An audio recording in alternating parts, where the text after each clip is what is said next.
embracing the dark and difficult things in life has been a bit of a theme on this podcast recently, if I think about it. And today I would like to share an analogy that I like that relates to this concept really well. I am currently out in Finnish nature, in the Finnish wilderness, to record this podcast, which is, by the way, Walking Our Path, the podcast where I go out on a walk. And I invite you to join me on that walk so that we can both have a moment of sharing insights, or at least I will share my words and stories, and hopefully it will provide you with some type of insight or inspiration while we're doing something that is good for us, which is walking out in nature. And right now, I am in a place that is particularly good for me, which is Nuuksio National Park in Finland. I'm in Finland to give a keynote speech at the Biohacker Summit, a really incredible international summit relating to optimal human performance and also spirituality and these kinds of topics. But for today I've decided to be away from the busyness of the conference and to go to one of my favorite places in the world, which is this national park. And I was just taking a little break from my stroll through this incredible piece of nature. Oh, and by the way, this is also, if you're used to watching this, which I wouldn't really see the point of actually watching this podcast on a screen, watching me walk in nature instead of walking in nature yourself. But anyway, you might have noticed that there's no video recording for this particular podcast because, this is at some points quite a technical trail where I'm at. And I want to have my hands free, and especially don't want to be too busy maneuvering a selfie stick around while I try to film myself. I can just imagine the headline, millennial influencer found dead at the bottom of a ravine while clutching in his cold hand a selfie stick. That would be the kind of most hilarious way to go in many ways, but not today. Today, I took a break from my walk and I sat by the water, and I was still quite busy in my head from traveling, and I just finished teaching a retreat, and just busy times in my life in general. So I was like, let me sit down and meditate by this bit of water.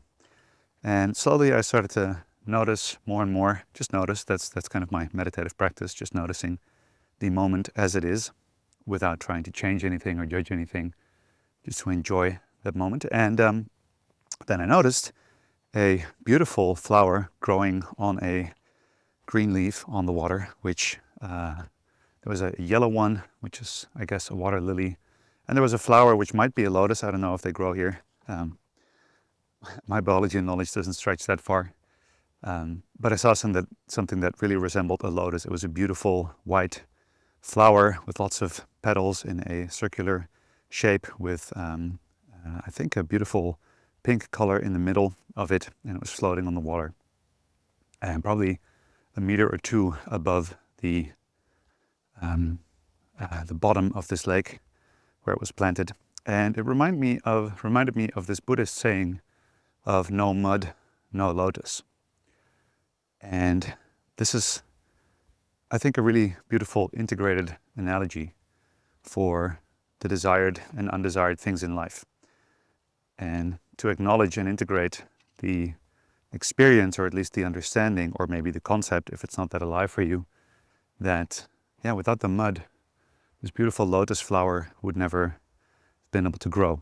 And often we appreciate the beauty in life in the things that are aesthetically beautiful, the things that are pleasing to the eye, and like, for example, the lotus. And then we don't acknowledge how important it is for that lotus to be planted in the mud below the surface. And we don't see that part. And funnily enough, we feel like the flower in its aesthetic beauty, the lotus itself, is somehow more important or better or more desirable than the mud. While in essence, if you think about it, value is something that is ascribed by the human mind, and beauty is also something that is ascribed by the human mind. And the fact that we can see beauty in the lotus flower, but not so much in the mud, is a very fascinating faculty of our human mind and our human beingness. And in many ways, also the cause, I believe, and Buddha believed, of our human suffering. Because it is precisely that ability to discriminate and judge and to dissect life and to say those parts are good and those parts are bad, that is creating the perception, which you could see as an illusion, of badness or wrongness in the first place. So as I'm standing here and I'm looking out over this beautiful piece of nature where I'm standing at a viewpoint right now, it's very easy to notice how certain things in my mind are certain things that I'm perceiving are in my mind more or less desirable. I'm seeing things that I like and I'm seeing things that I like less. And it's really interesting to become aware of that. One thing that I'm looking at right now is, for example, a pile of ash and some burnt wood here from somebody who made a campfire. This is an illegal spot to make a campfire, but anyway, it happened. And another thing I just passed through is a piece of the forest that was burned in a forest fire last year. And as I entered the national park here, I decided to stop by this visitor center and just ask the guy for some tips. And this guy was a really amazing dude who welcomed me. And he started to tell me about all the cool things that I could see off trail. And one of them, he said, was a burnt piece of forest, which is kind of interesting because you go like, hey, I'm here to see the beautiful nature. And this dude was like, make sure to check out the part where it was burned. And I had expressed that I was here for meditation and really to have a mindful walk. So he kind of, I guess, could tune in with with my mindset that I'm not just there to have a quick walk in nature and be out. I was really there to immerse myself. I shared this with him. And he said, make sure to go to this burned forest. And I was like, oh, cool, why? And he was like, well, nature never really takes anything away. Nothing is ever really destroyed. There's just this constant transformation going on in the forest. And when you are in this part that is burned, you can see that because the fire took away a lot of the existing vegetation and existing life. And it actually made way for new life that I've never seen before. So this guy said he went there throughout the year a few times and he saw certain types of plants and certain types of mushrooms that he had never seen grow anywhere else that grew in this place where the forest was burned. And this is really a thing that is very present in nature, is that, the idea of trash trash is a human invention. In nature, nothing ever goes to waste. We're, as humans, capable of saying this is good and this is bad and this is desirable and this is undesirable. But right now, I'm kind of mind blown because I'm speaking about it and I'm noticing it. I was just in this piece of forest that was burned, and it just gave birth to the most beautiful forms of new life. And even right now, I'm staring at a dead tree. It's standing among a bunch of live trees, and I can see mushrooms growing on it that are slowly digesting this tree. I can see an anthill that is formed at the basis of this tree, and the ants are crawling in and out of this tree trunk, which I imagine this tree has now become some sort of an incredible housing situation for this massive anthill. And, I'm seeing these ants walk around with little bits and pieces of plants that they have taken away. And if you sit in nature, it's really much easier to lose the perception of good and bad. Is this ant bad for taking part of this leaf or for killing this, whatever, grasshopper that he's walking around with? Is that bad, or is that part of the grand symphony of things as they express themselves through the natural world?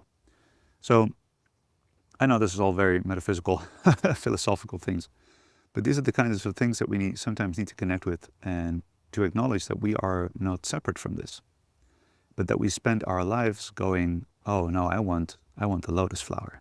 I want the beauty of the flower.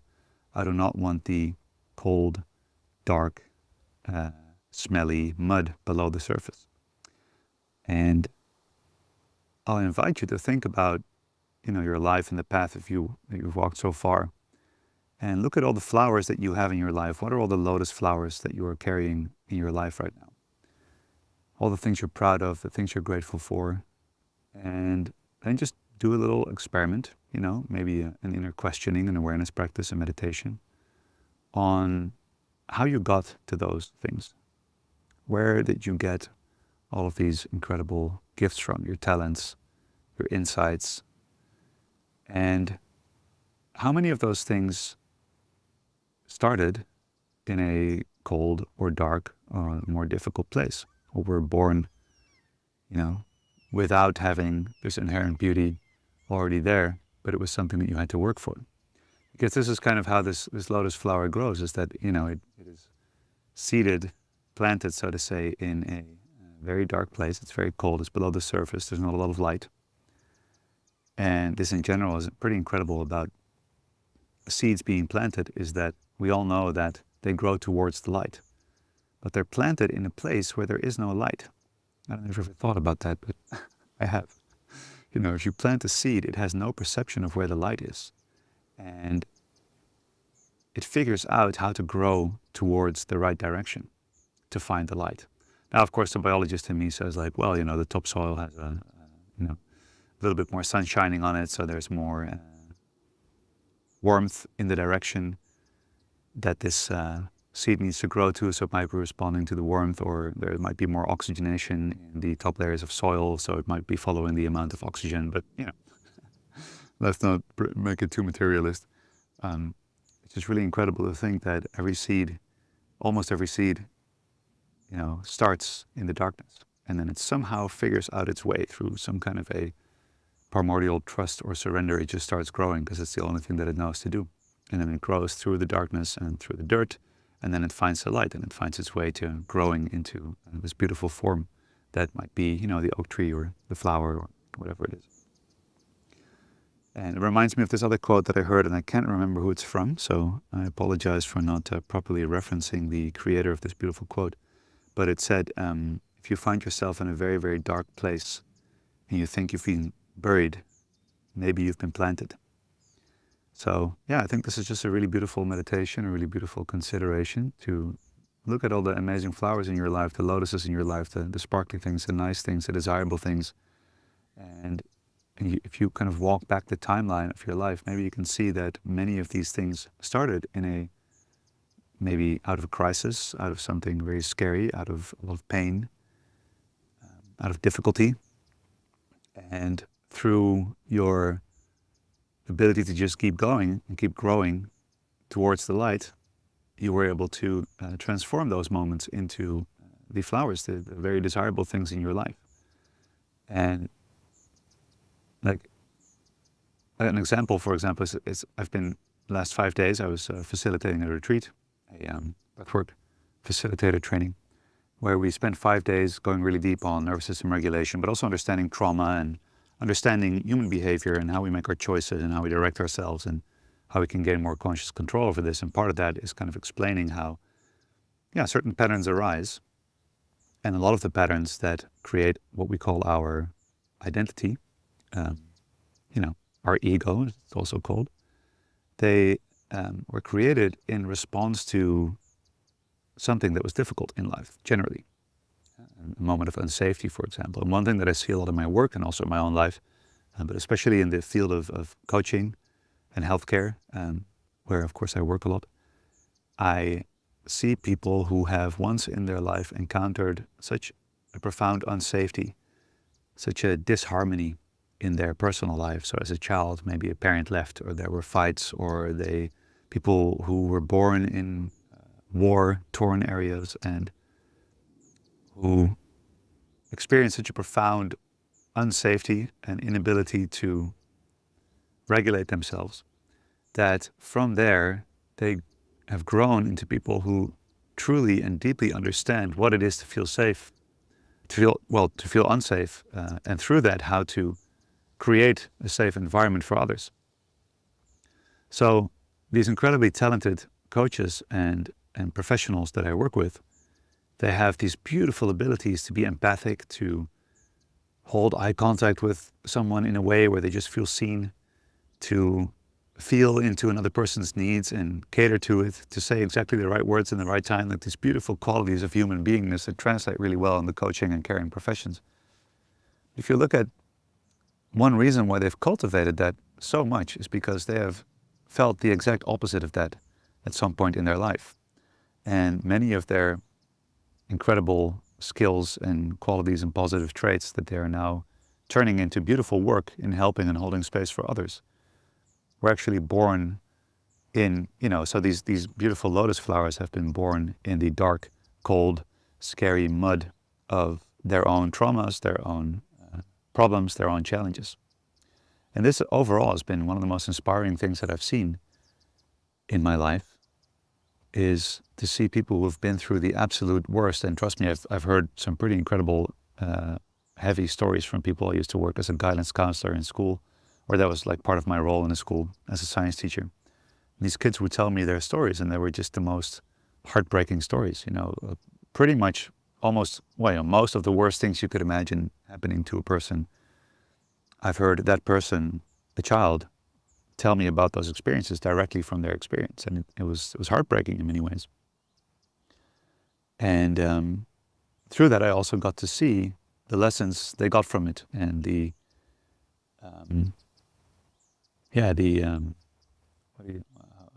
beauty that was created in response to these traumatic events.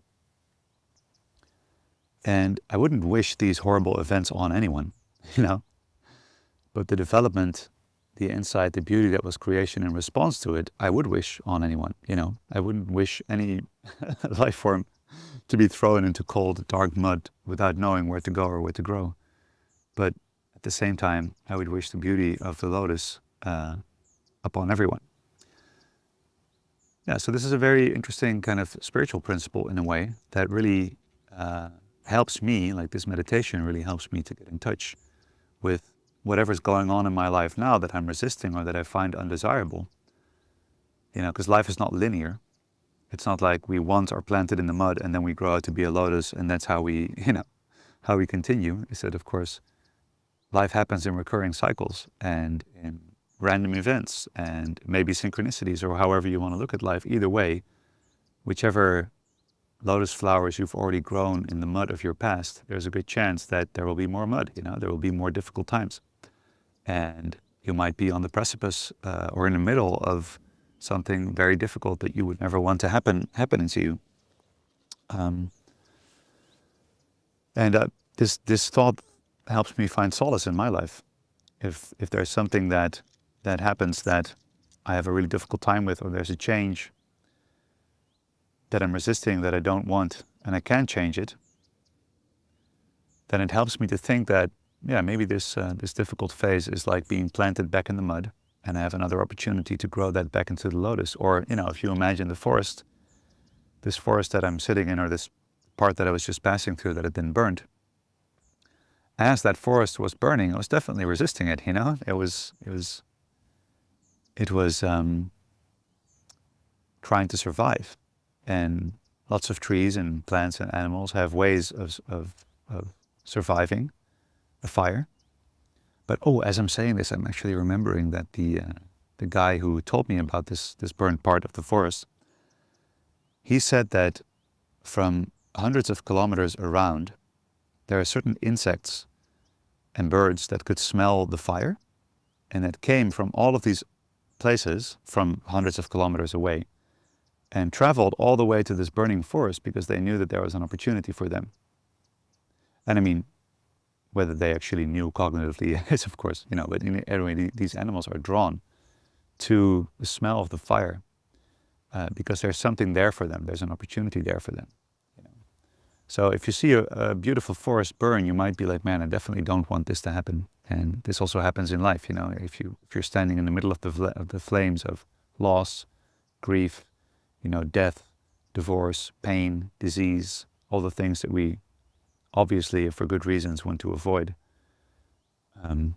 But once these flames are happening and the flames are unavoidable, then we get to at least ask, how am I relating to this? How am I going to see this? And perhaps things are being burnt away that are making space for new things to happen, for new ways of being, that might grow into beautiful new opportunities. And to me, this is a constant practice. This is also why episode 1 of this podcast is titled Microdosing Death, is that in the moments that life is good and everything is amazing, I still want to cultivate a conscious practice of being in touch with the cycle of life, And if I'm in the lotus phase of life and I've gone through the mud and I've grown, I have to acknowledge that at some point the lotus will wither away and sink back to the bottom and essentially decay and become the soil that it grew out of and that the next lotus will grow out of.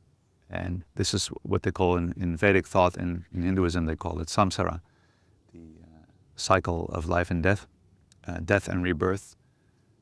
And, this is also, of course, the all-pervading principle of the wisdom traditions is the acknowledgement of the rising and the falling, the light and the dark, the yin and the yang of life.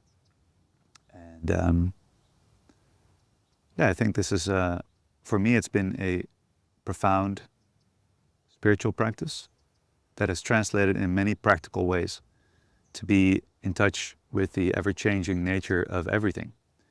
The thoughts that I have are always coming and going. The emotions I have are always coming and going. Sometimes a bit stronger, sometimes a bit less. Sometimes a bit lighter, sometimes a bit darker. Physical sensations, I have an itch and I scratch it. I'm hungry and I eat, and I'm awake and I'm asleep, and I'm tired and I'm energetic, and it just keeps going, ever changing, ebbing and flowing, rising and falling. And I believe this is one of the core essential natures of life, of reality, of everything that has ever existed, as far as I can see, but I haven't been around for so long. And I believe that being in touch with that, with the awareness that everything is changing, really helps ease up on life a little bit.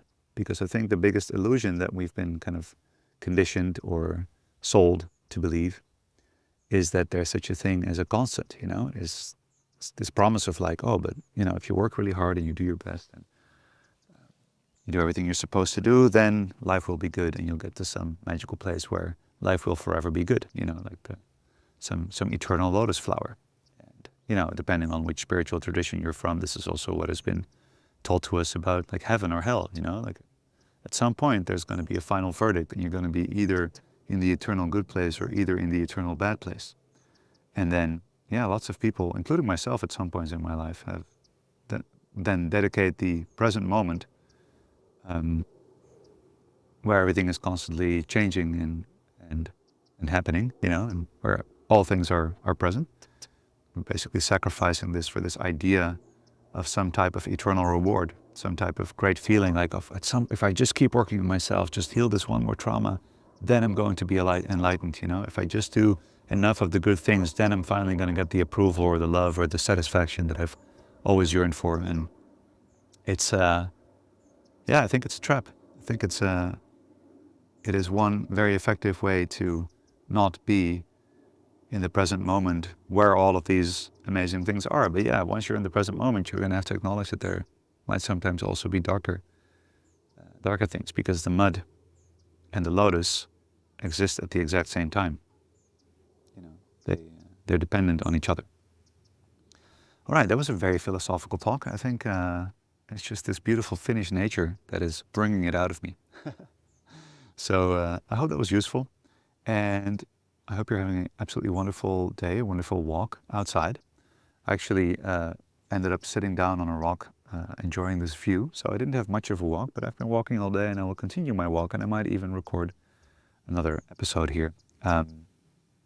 I will take a picture of my amazing view and post it so you can see it, because I will also invite you to take a picture of where you are or a video, post it to your stories on Instagram, tag me so that I can share it. And I think it's just really wonderful. Every time I post an episode, I get like pictures from all over the world and different places, different time zones, different times of day, different like seasons even, and of people who are out there walking their path and have decided to walk a little bit of their path with me, which I think is absolutely beautiful. So feel free to do that, and also send me any questions or remarks that you have about this. Sending you lots of love and wishing you a wonderful day. Until soon, peace out.